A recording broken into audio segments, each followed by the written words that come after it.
C'est parti pour la quinzaine de l'Europe.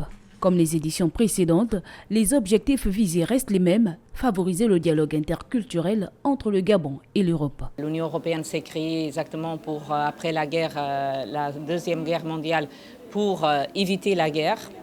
Et donc on veut, dans nos valeurs et nos intérêts avec les pays partenaires, on veut exactement diffuser ces valeurs de stabilité, de paix, de sécurité.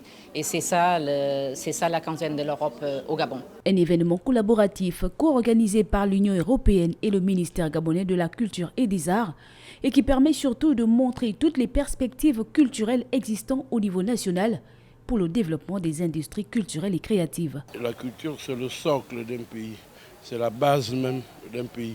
Et c'est pour ça que pendant cette quinzaine, nous mettons en valeur tous les aspects culturels de notre pays, bien sûr avec l'Union européenne qui nous accompagne.